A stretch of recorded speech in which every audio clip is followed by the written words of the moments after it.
All right, welcome everyone.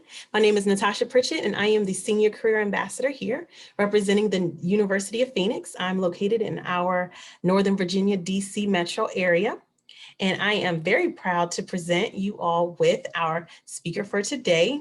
We will have Dr. Christy Monk sharing some insights, strategies, and tips regarding leveraging workplace relationships, as well as giving some insights on mentors versus sponsors and the advantages of both.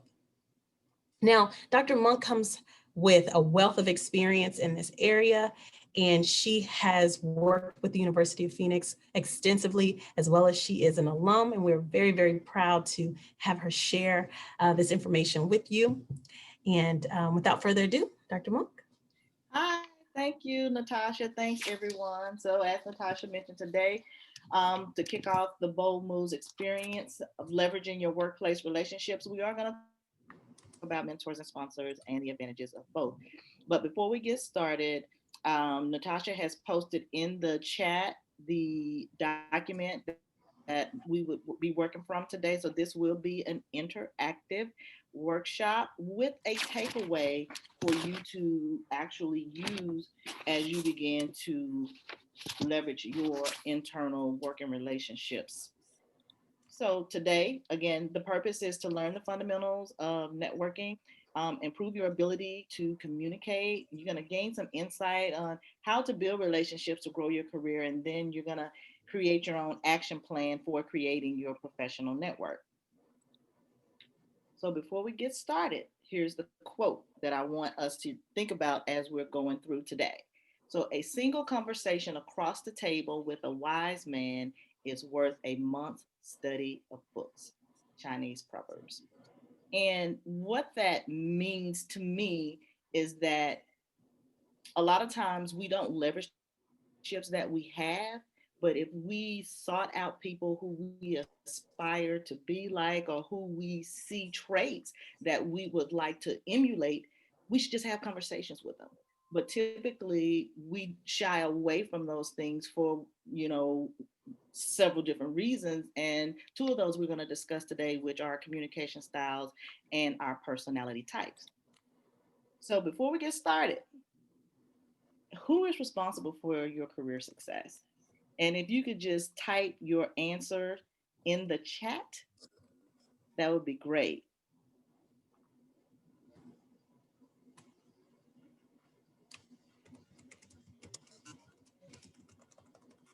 And Natasha, I can't see the chat, so can you just let me So know? there are quite a few. We are me. I am responsible. I am. I am. Let's see. Anyone else like to share? Who is responsible? I am. Okay. Quite a few are saying they are responsible. All right. So I want us to remember that because one of the things that I've learned when I was managing staff was that my staff felt like I owned their career. And a lot of that was because they didn't even know where to start. And as a manager, I didn't even know where to start to help them because a lot of times we don't know what it is that we want to do in our careers. But when those times come, we should know that the only way that I'm going to be successful in my career is that I have to own the path for which I have to go along the journey.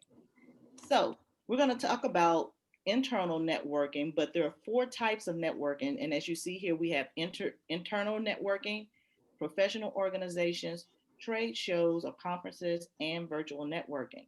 And we see now everybody is virtual for the most part. And what I talk about today can be applied to the virtual world. So you don't think, well, I have to wait until I get back into the office, or nobody's doing any networking events with social distancing, those types of things. But these principles can work whether you are virtual or in person. But for today's purpose, we're only going to focus on the internal working relationships. So it's all about the relationships. So when we think about relationships, how do we know which ones we want to be in? So think about that person that you were interested in. You didn't know them. You didn't know anybody who knew them, or you might. What was your strategy for cultivating or introducing yourself to that person and building a relationship. And I want us to think about this as we talk about networking and mentoring and all of the things that will help us be successful in our relationship. So here's your first fill in the blank. Networking is the pinnacle of long-term success. That's your first one. We have to network. Relationships are what connect all of us together, no matter where we are, who we are, and what we're doing.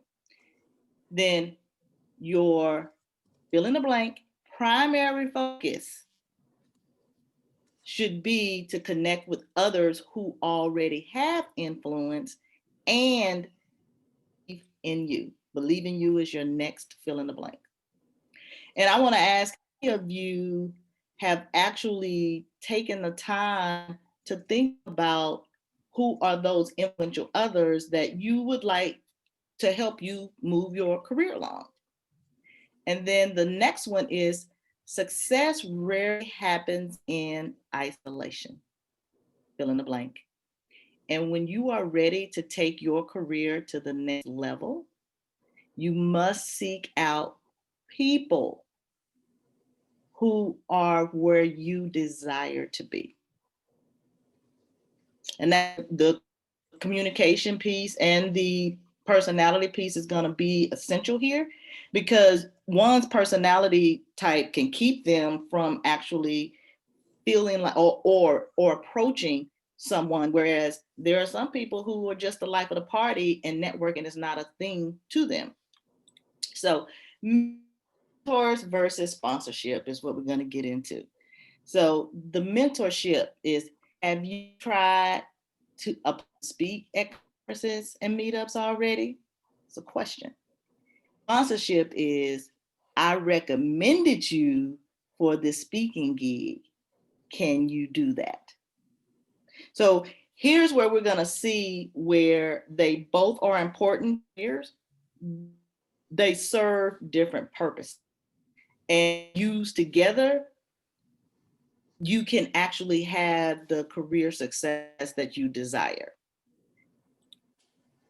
Now, my next question is, how many of you have a mentor or a sponsor? Let me know in the chat.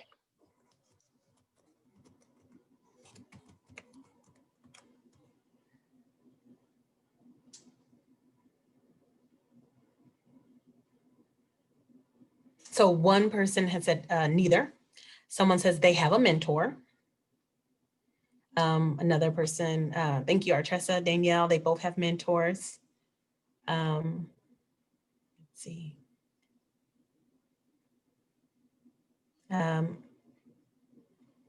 There's a mentor, but not a sponsor. Okay. And did we have someone to say that they had both? They have one, but not the other. One, but not the other. I see quite a few with mentor. Okay, okay. And for any of you that just logged in, please download the attachment. If you are having some trouble, just send me a direct message and I can help you out there. But we're good? Mm-hmm. All right. So before we go into that, I just want to get my next slide. We're back to fill in the blank. So the mentorship, this is number 4, is an informal relationship in which you glean knowledge from someone that you admire and aspire to learn from. This is someone who's usually within your organization. And the reason why it's an informal relationship is because these people may not necessarily have the time, but they're willing to, if you ask, to help you navigate your career. And most organizations now have mentoring programs where you have the protege and the mentee, and they're helping them navigate their career. But sometimes it doesn't always lend itself to giving you the best career advice. especially when you're looking for opportunities within an organization and you may have some conflict there. So you can still have a mentor, but they don't necessarily have to be in the organization. And even from an informal perspective, you can have a mentor through books. You can have mentors through podcasts. You can find them in various ways. That's why it's informal. Mentors provide career direction, help you identify opportunity, and they offer feedback and support. And here's where I want you to understand on number 6, mentors talk with you. So when we think about, even though you all aren't talking back to me, it's still sort of a mentor type relationship because I'm sharing information with you that could very well help you in your career. You may take something from it, but it's me giving you knowledge. And I'm not saying to you, this is what you have to do, but this is what I recommend that you do based on what you're sharing some of your concerns may be. Now, when we talk about a sponsor is critical to your advancement in the workplace. And this person is willing to put their reputation on the line. And as a sponsor, they are an ally. This is someone who's speaking for you when you're not in the room. And think of it as a person who co-signs. When someone has asked you to co-sign, you know what comes with that, right? You become responsible for X. And that's the same thing with a sponsor. If you seek out a sponsor and they says, yes, I will sponsor you, they're going to talk about you versus a mentor who talks with you.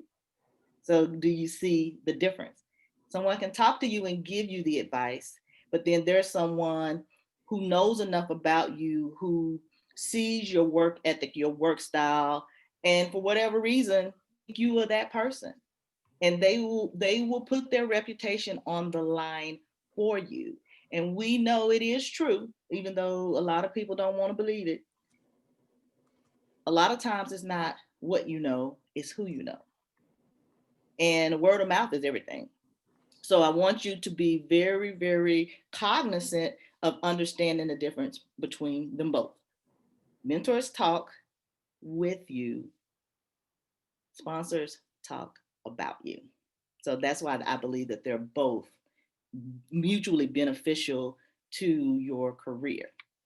But what can impact your ability to effectively seek out your mentor and sponsors is your ability to communicate. And here's our next fill in the blank. And I'm gonna just ask the question, does anybody know? What percentage of our communication is verbal? In the chat, if someone can throw me out a number. And if they get it right, they're gonna get a prize. Well, let's see. Danielle says 75%, Jaleesa says 20%, Nakia says 80, Keith says 30. Hi, Keith. 95% for Courtney, 25% Artressa. Okay, we have a lot of different numbers here. All right. And unfortunately, they are all incorrect. One more, 50%. And then, okay, Danielle says 10%. She wants to try again. She was close. So communication is 7% verbal and 93% nonverbal. One more time. 7% verbal and 93% nonverbal. So when we think about communication, it's not what we're saying that people are judging us on, is what our body language is saying, or through tone, posture, handshake. It can tell a lot, but all those things may not be true.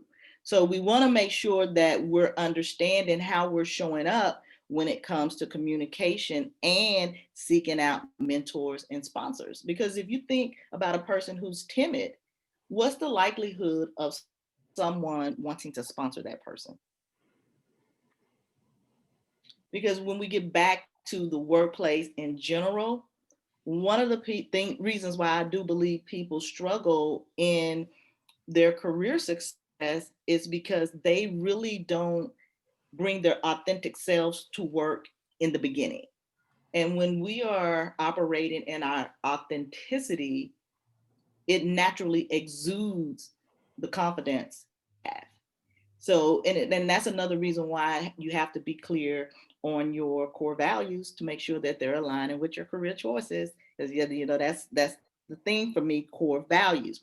So if 7% is only verbal and everything else, we have to make sure that we are presenting ourselves in the best way.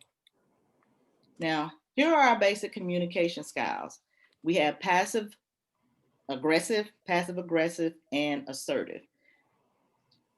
Now, we've all experienced some of these communication styles at one point in time or another.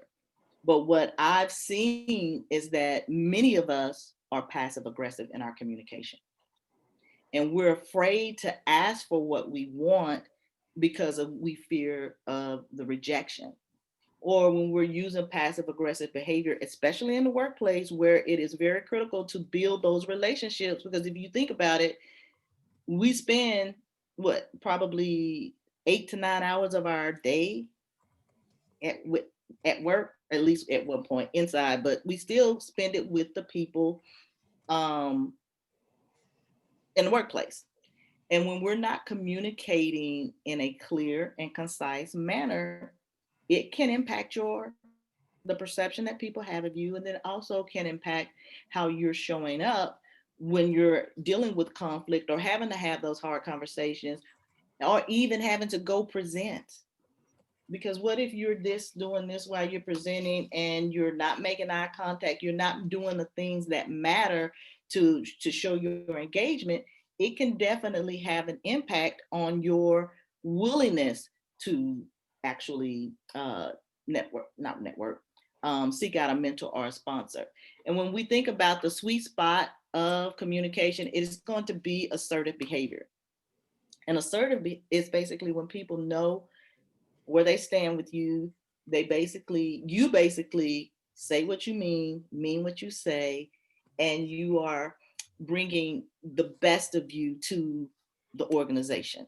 And people, I guess I like it. I guess the best way to explain it is if you think about somebody who has passive aggressive behavior and you had the ability to mentor them or become a sponsor, and you heard like, she's belligerent, or I mean, her team members just don't know where they stand, or they're afraid to approach her. She's non-approachable. She can't do this, or she's very combative.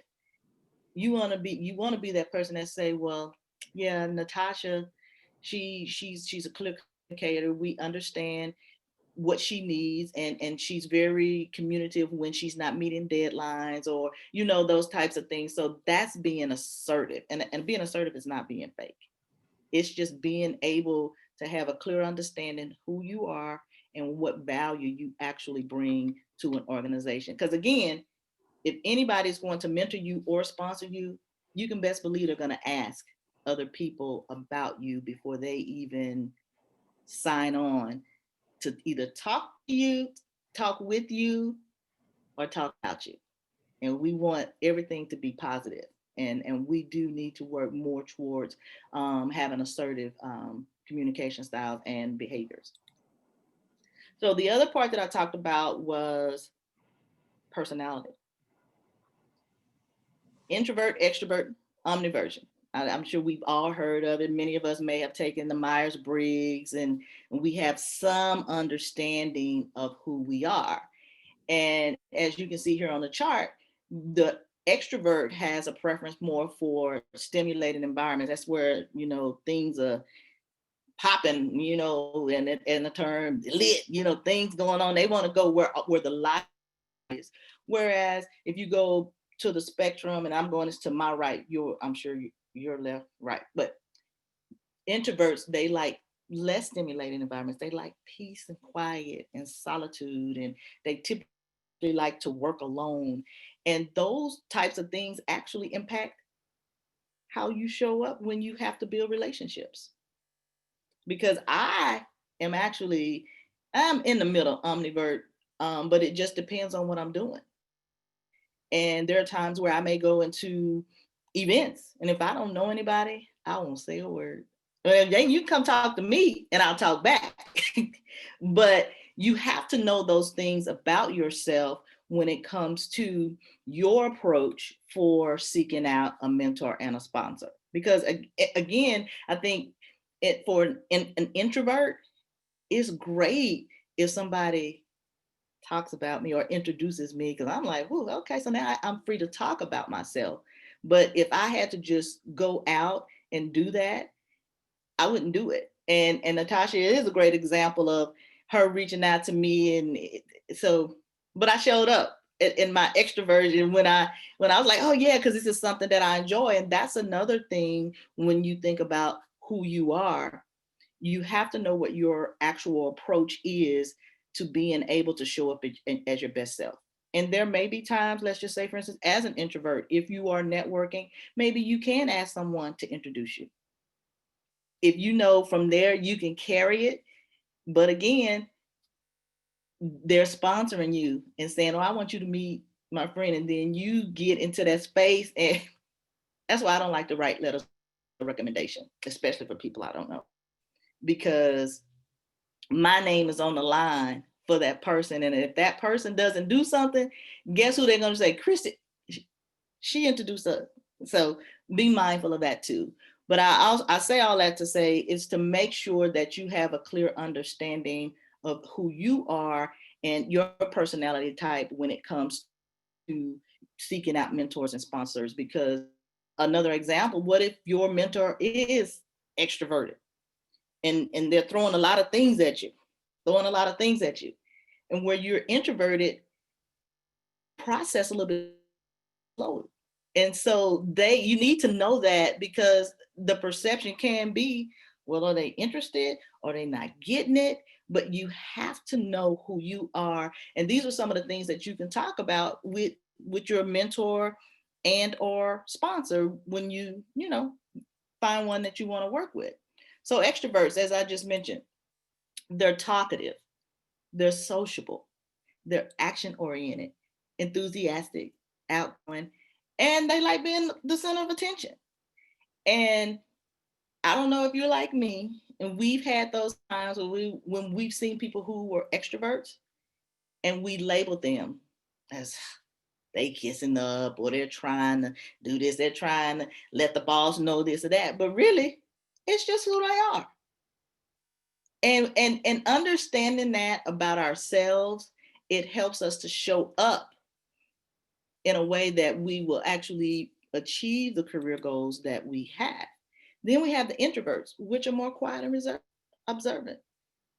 They get energy from being alone, and they are very, very self-aware, because introverts are typically thinkers, because they spend their time thinking. And whereas an extrovert is feeling, I mean, if they feel it in the moment, let's do it. And when we think about seeking out mentors and sponsors, right now, with us being in a virtual world, it's super easy, because we can DMs without spamming. When you add people, let's just say, for instance, on LinkedIn, send them a little message as to, why you would like to connect, and then really connect. Follow up if that is something you really want to do. And so as we get ready, this is oh, excuse me, I'm dropping my stuff. To think about it, I always say this: we have a choice. Life is what happens to me or what I make happen. And many of us are probably at this place where we may want to pivot in our career. We may want to grow in our current position and learn more. But whose help do you need to get there? So you have to make sure you have the resources, and the resources are people as well, that can help you navigate your career success. And one of the things I will say is that a lot of times people don't want to professionally, I can't get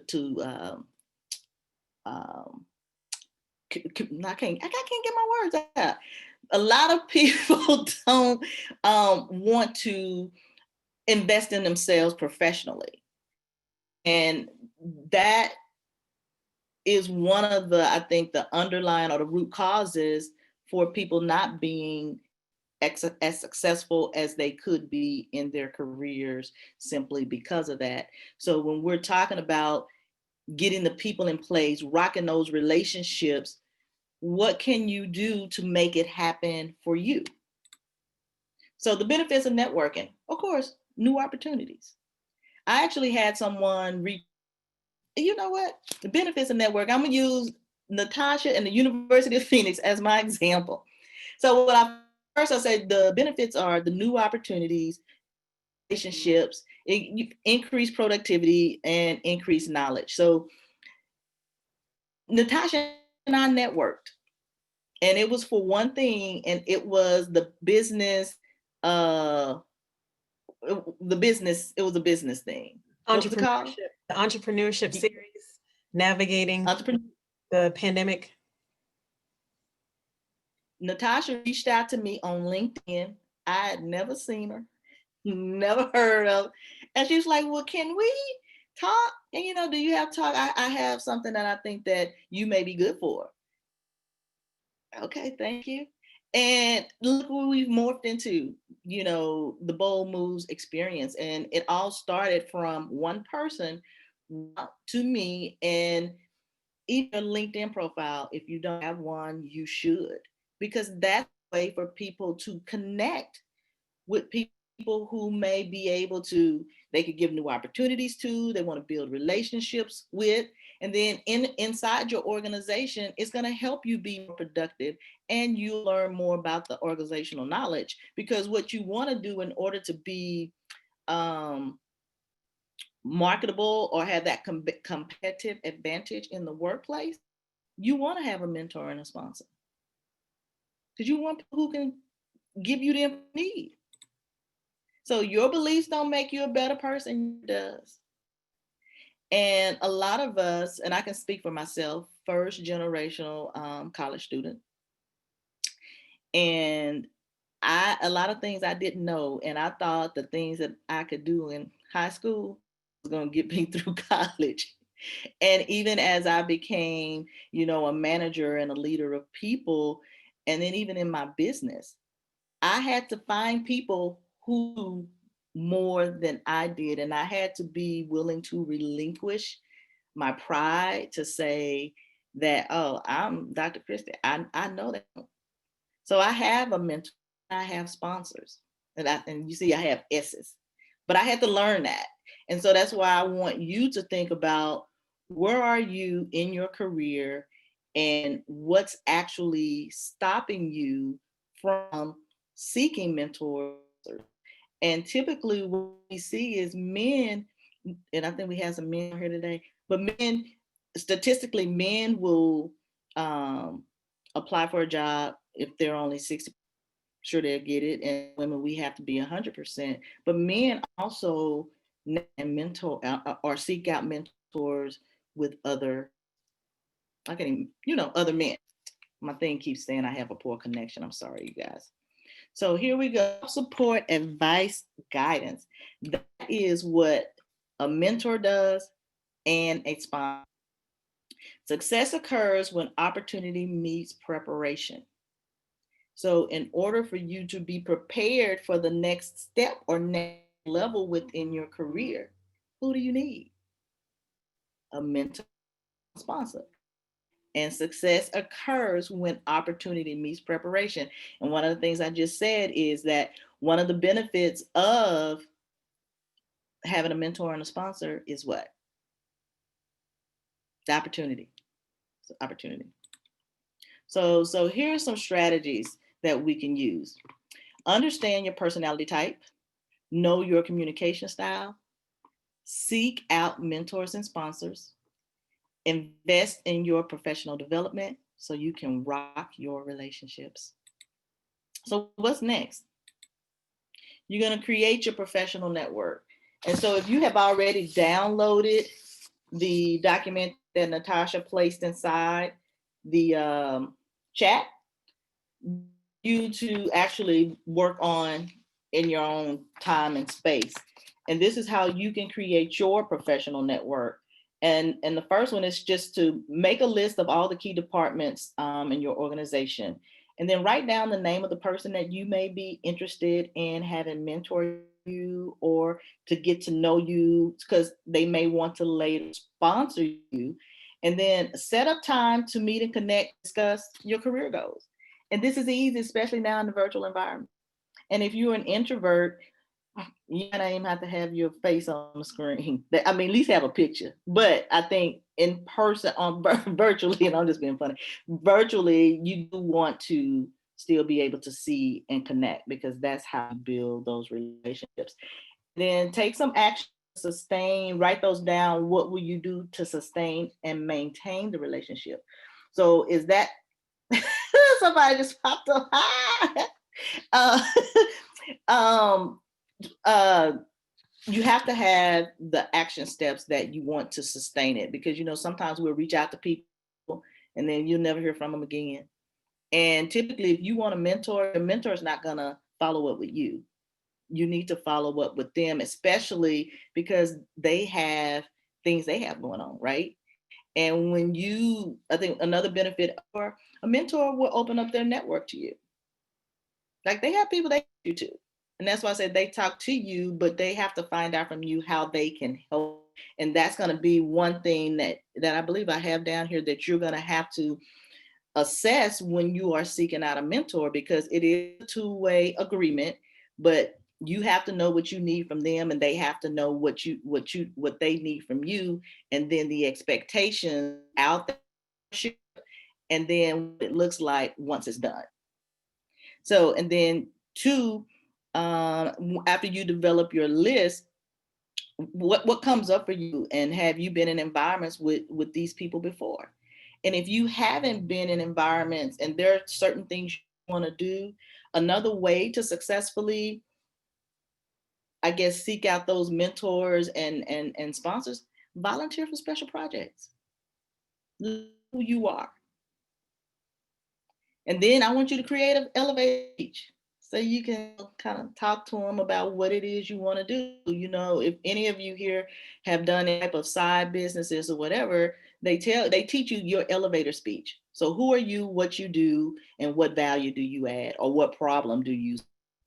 And then research and join, associate. There are people in there who can help create those informal relationships with you, and attend conferences and trainings, and then know the W's for networking and seeking out mentors. And who do you want to connect with? Why do you want to connect with them? And what value will you bring to them? What can they expect in return from you? So that's what you create your professional network. And then it also helps you in your networking. So in next week, let me stop. That is all for that. That's your homework. And so I just want to invite you to get on our wait list for Elevate Her Mentoring Program, which is coming in January. And that's the bit.ly, and it's just /Elevate UOP. Are there? Could you, before you go into Q&A, there are many people that came in towards the end. If we could pull up the sheet and kind of go through the answers, because there are some blanks people may have just on the fillable document. Because I know people came on at different intervals. So I can just go over them. Yeah, if you could, just from the beginning. Yeah, okay. So that's okay. So number one is networking is the pinnacle of long-term success. Number two is your primary focus should be to connect with others who already have influence and believe in you. 3, success rarely happens in isolation. When you are ready to take your career to the next level, you must seek out people who are where you desire to be. And then under mentors, mentorship is an informal relationship in which you can glean knowledge from someone that you admire and aspire to learn from. And this is usually within your organization. Mentors provide career direction. They help identify opportunities and offer feedback and support. And then mentors talk with you. And then under sponsors, it's a sponsor is critical to advancement in the workplace. This person is willing to put their reputation on the line for you. And then a sponsor is an ally organization. And they offer visibility, help remove barriers, and vouch for you when doors are closed or may be difficult to open. And then non-sponsors talk about you. And then have communication is 7% verbal and 93% nonverbal. We got it? Yes, and if anyone doesn't have it, I'll email that out with the information in there. Okay. And so, do we have any questions? I do. This is Jaleesa. I don't think my. Hi, Jaleesa. How are you? How are you? Good. So I took your advice and I connected with you on LinkedIn. And this more so goes to the career values. I'm sorry, the core values. I'm sorry. So say, for instance, you have an aspiring core value. You haven't quite gotten there. So let's just say I'm not as creative as I want to be, but I'm seeking to be more creative.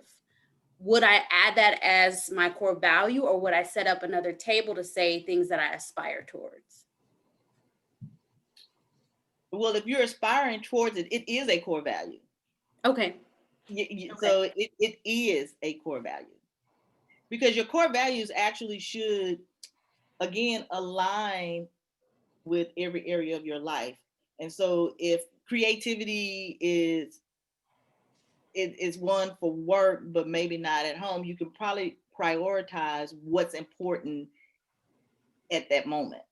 But if creativity, I think that's an interesting one. It's a core, and your core values will shift as your career shifts. Because if a manager of people, promptness or certain other things may take precedence as you evolve, and that goes with emotional intelligence. Because as your career goes up, your emotional intelligence should also go up with it, and that's a conversation for another day. But typically what happens mostly is people get promoted because they were good at this one task, and now they're being asked to manage all these people, but their emotional intelligence in that promoted level is still when they were doing tasks or widgets. So everything should go like this. As you go up, as your desires change, things will shift. And sometimes they will just level off. So I hope that answered your question, Jaleesa. Yes, thank you. You're welcome. Anyone else? The floor is yours. You can type it in the chat, or you can unmute yourself and share your question. I have a question. Hi. Hello. So assertive behavior for a woman, African-American woman in the workplace, and with assertive behavior, that at times can be very challenging. It may come off a lot of time where people say negative stuff because you have an assertive behavior.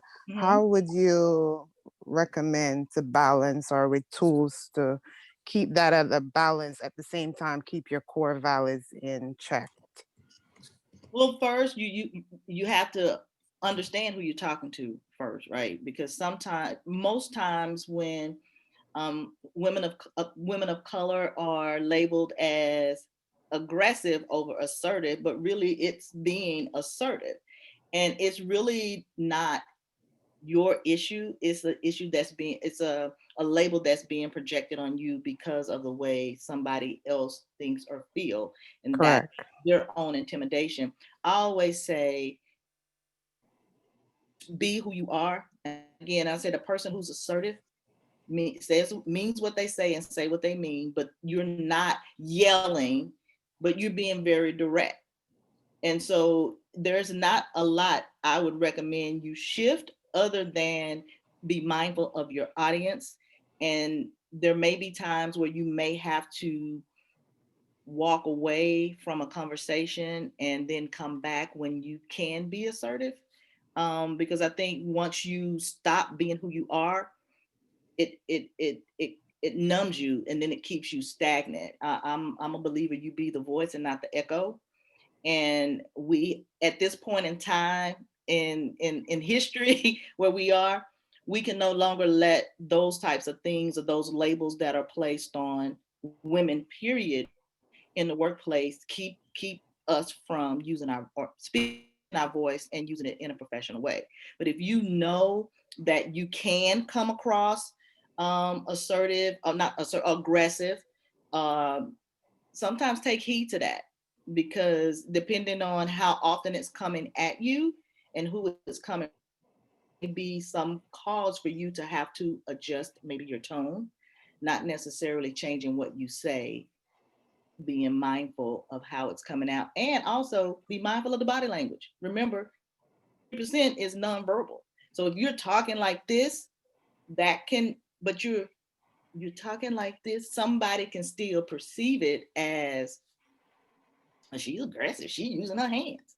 So just kind of think about how you're doing that, and if there's any way that you can adjust maybe some body language, or maybe put a little smile in what you say. It can all be just based on the tone and the perception, and not necessarily what you're saying, but some of the antics that are going along with speaking.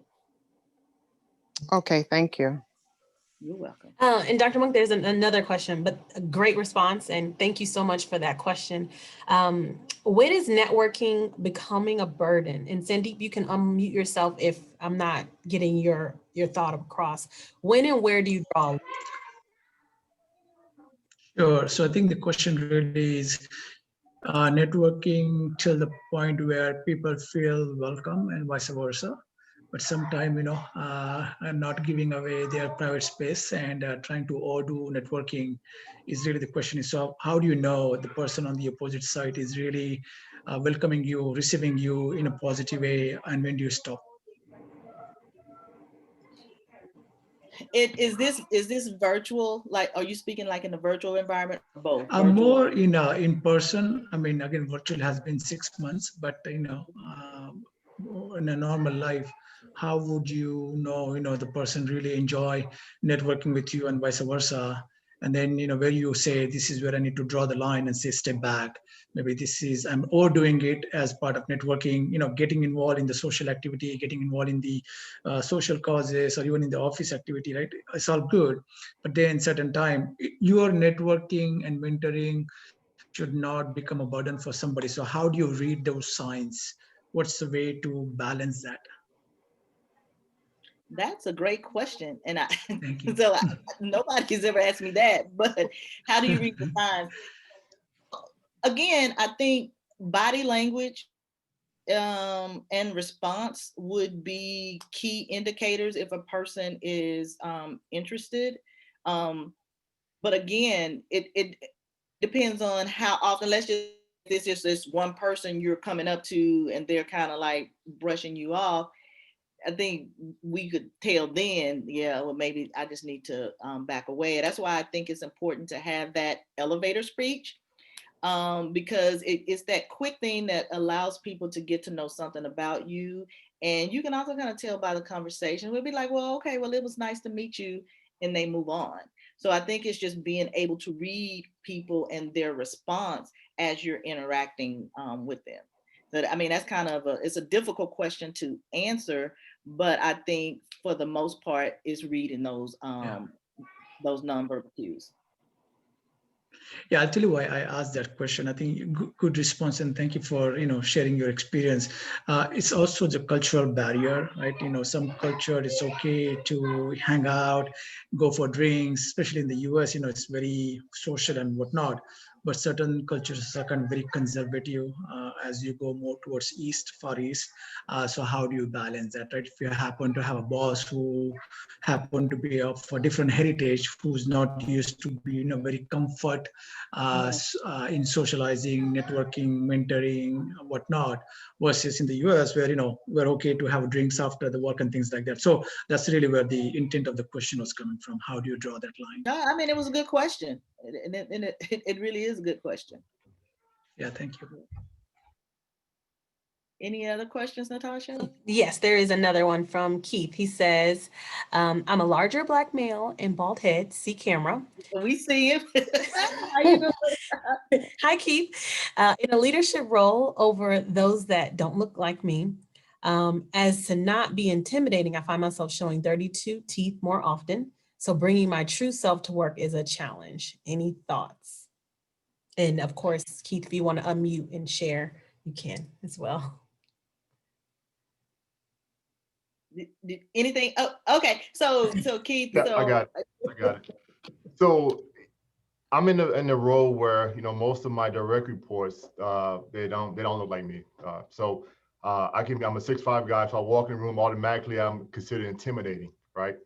And so my challenge is making sure that I do my level best to not come across that way. It almost became my responsibility to not make them feel intimidating, which I think is an interesting place to be. So even pictures that I post, whether it be on LinkedIn or any other place professionally, I try to make sure that I'm smiling, because my normal face doesn't come across as quite approachable, I guess. And so it's just a challenge to do so. And even in this WebEx world or this Zoom world, I just find myself more out of character, shall I say, making sure that I don't come across intimidating. yeah. So Bill, I'm sure you can relate, right? yeah. So the thing about being intimidation to me is not about you; it's about the other person. And the interesting thing with you asking that, my nephew, I like to use examples. He just started a new job in a whole new industry, and he said, "I'm a bit intimidated," and I was like, "Why?" And he said, "Because nobody looks like me, and I'm the new person, and I'm in a new industry." And he said, "So I'm kind of like struggling." Him is be you. I to go in being who you are, because what we do, people, we go in with that face, and then when that you wants to come out, it's almost like you're struggling. Like, do I show them who I am, or why do I have to keep smiling? Unfortunately, the cards that we've been dealt, Keith, is that sometimes that thing of intimidation, it's just going to be what it is.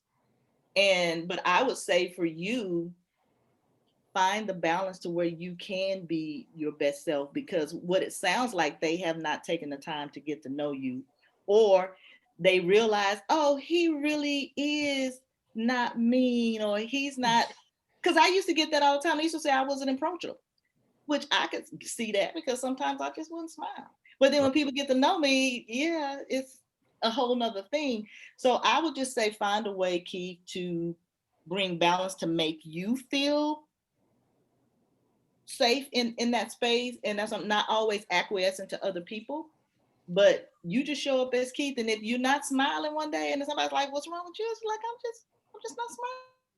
So what Travell shaking his head.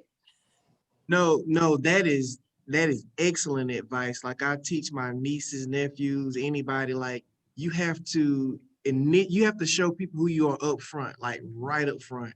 Because if you don't, then like you said, later on, if you do something that's a little different, they'll do exactly like what you say. They're like, "Well, what's wrong?" or whatever. But I agree, you show people who you are up front, and yeah, and be yourself, definitely. And it's probably much more difficult, Keith, for career professionals, people who've been, you know, in a position for a while. And if that's how it's always been seen, and you kind of sound like where I was when I quit my job, because I kept feeling wasn't bringing me, and I was like having to prove all this to them, and I was like, why am I doing that? So it's like you a piece of you that, again, understanding that the intimidation piece is not about you, it's about them, and you find the balance for yourself. It's kind of hard. I mean, because I'm sure you've been managing these people. You've been managing for a minute. Well, I'm new to the current role that I'm in, so I transferred from someplace else. So when I came in, first of all, I was an outsider. So why I see an outsider coming here, and then like I say, the six supervisors slash technicians I had that report up to me, they just look a little bit different. And so I definitely think that bringing my true self to work is the better process to do. However, to make them not run from me, in a sense, I had to almost dial myself down just a little bit and kind of get them to follow me. And then I was able to turn back up to be who I need to be. Because there's been time, as you mentioned earlier, I walk in the building and I got something on my mind and I'm not smiling. Hey man, you all right? And are you okay? Yeah, I'm just in thought, and so it just becomes a process. And so when you mentioned, having a mentor and having a sponsor, those some of the things from a sponsor perspective, I've gotten some feedback on, and I've done surveys to try to figure out, how do I show up, and I'm post-military too, so that some of that comes out in me as well. And so I think when I walk into a room initially, I'm up against the wall, but I think pretty quickly people realize that I'm not going to eat them and that they'll be safe with me. And I think that's what happens. So. Hey, Well, also, go ahead, Javale, go ahead. Also along that same line too is right up front too, you have to show people how, kind of along the same conversation, sometimes you have to show people too how to treat you up front too, what you will tolerate, what you won't tolerate. You have to show them that right up front, let people know that some things are not right and some things I'm not going to accept right up front too, because if you let things go, like when you initially meet people or the first time in a group, if you let something go, people are going to always, think that it's okay. So sometimes, as well as to add to what you were saying, a lot of times you have to show people up front how to treat you as well with that in the same conversation. Yeah, and that's why I talked about the communication style and even that goes to conflict resolution. And I believe that's going to be our third one in January, where we talk about the cost of conflict, because everything basically goes back to personality and communication and our own lived experiences, right? So we have to think about those as we talk about career success and who we would seek out as mentors and sponsors. But at the end of the day, if we all could do this when we start our careers, if we could just be who we are, but that's hard. So regardless of color, gender, whatever, sometimes we all have challenges. And then as the guy earlier mentioned, culturally, things, it's just so much that goes into it. But I think for the most part, the values is the foundation for everything. And the relationship building, Keith, as you mentioned, you were the new person, so you was already fighting against, okay, so they done brought somebody in new. So building the relationships is going to be key to getting your team to follow you and to trust you and to understand. And then it also goes back to having those conversations. So yeah, thank you. Any other questions? This One last question Nakia wanted to ask, and then we'll wrap up. Okay. Hi, everybody. Hi. It's kind of a two-part question, because I'm listening very closely to some of the things that you're saying. And we talked a lot about social cues and having a presence and being who you are. And I think everybody may have experienced this at some point throughout the COVID. So for me, in my role, I've taken several presentation and communication courses. So I know how to talk to people. I know how to sit up and am I too close? Or if I want to, hone in on what I'm actually saying, how to stand and those types of things. But what I haven't received training on is what's appropriate for these Zoom meetings. I swear, I look ridiculous when I'm interviewing people. I can see me, so I know I look crazy. And I'm like, are my eyes too big? Am I too close to the camera? Am I too far away? Like right now, and I feel like a little mouse because I'm trying not to be too close to the camera. And then what I'm not conscious of, because I'm not used to being on this camera, are my facial expressions. So if someone says something that doesn't quite answer the question that I'm asking in an interview, I forget to control my face. And so I may just go, and that could make some, just throw somebody completely off. So where's the training and where's the direction and where's your feedback on what to do in this new virtual world? I couldn't type that, sorry. What'd you say? Couldn't type all that, sorry.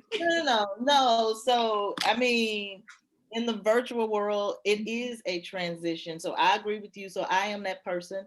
My facial expression was sometime, and I do forget. In moments where you're interviewing and all of those things, I think one of the things, you can't look at yourself while you're talking, because you have to look directly at the thing here. Because that's when your eyes look like this. So when I look directly at this little circle, I look like a maniac.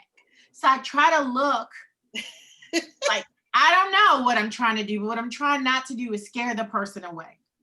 And that's another reason why I try to appear like I'm sitting very far back.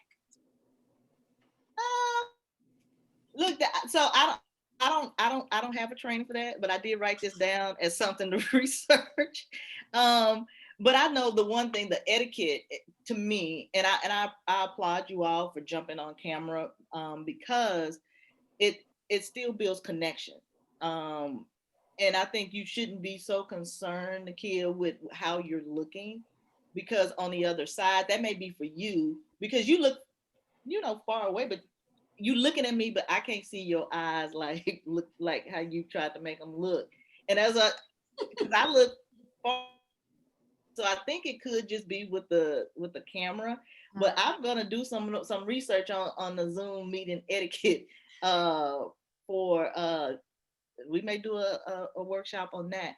But I think for the most part, you have to look directly into the camera and not necessarily at yourself. And then where there are moments, if you want, once you come on for the interview, let's just say you're interviewing somebody, have the camera on to, hi, I'm Christy. And if you want to make it that where both of you are off camera after you do the introduction, that could be a way too.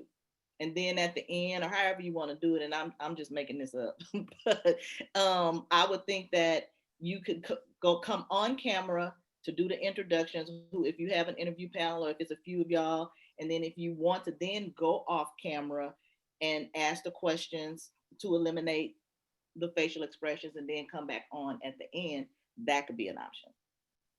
I could try that. I've spent so many years trying to figure out how to make people feel welcome, and now this, like in person, and now this, I gotta figure this piece out.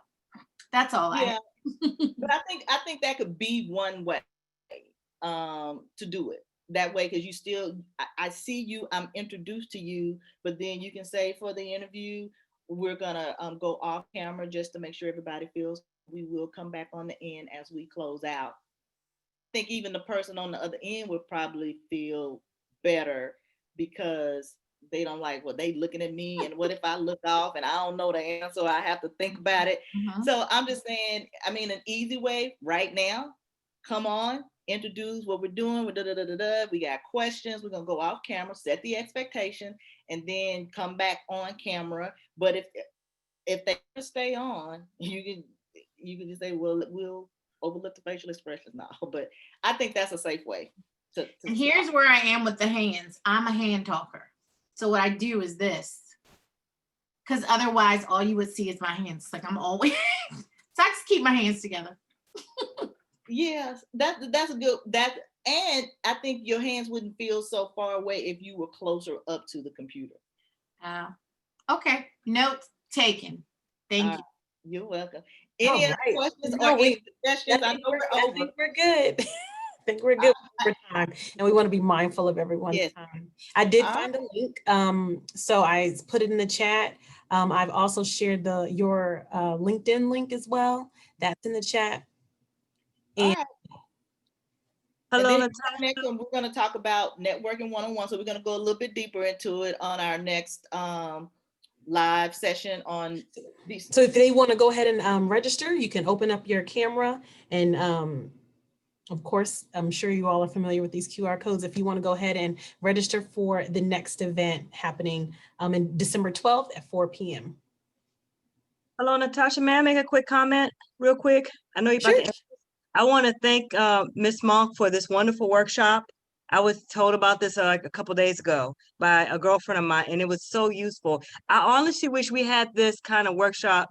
I wish I had this kind of workshop like 20 years ago, coming out of college, because I know I'm just saying, as African-American women, they didn't have this all developed yet. I know people are still working on it, but not in this kind of format. And I'm so grateful you put it out there, because something we really need to build, develop, expand on, because we still are behind in that ourselves. So I'm really grateful that you did this workshop presentation. It was great. Well, thank you, Danielle. Mm-hmm. Thank you. Thank you. But definitely, Dr. Monk, if you can go back to that slide one more time, just really quick, to give them a chance to register. Oh, sorry. Part 2, if you could give them a little insight on what they're going to expect in networking one-on-one as an extension of today. Yeah, so we're going to go just a little bit deeper into ways that we can, rock our internal relationships.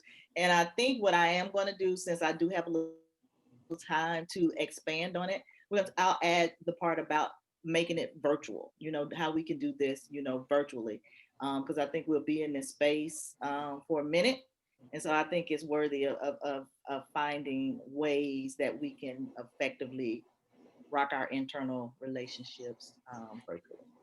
And then for those of you that are aspiring small business owners, or if you have a small business right now, you're a solopreneur, you do consulting work, we are having an entrepreneurship series, a 6-part. We're on part 2. It's all about branding yourself, branding your business. And we have some experts in the field sharing their knowledge. Talmar Anderson is also an alum of University of Phoenix, and really excited to share some information with you all. And we can go on to the next one. Thank you so much for those of you that are still with us. If you are interested in learning more about our degree program, single courses, professional development, you can scan this QR code or you can email me if you want to learn more, if you are not already affiliated with the University of Phoenix. And finally, we definitely want your feedback. If you want more events like this, if you have other ideas, please share that with us.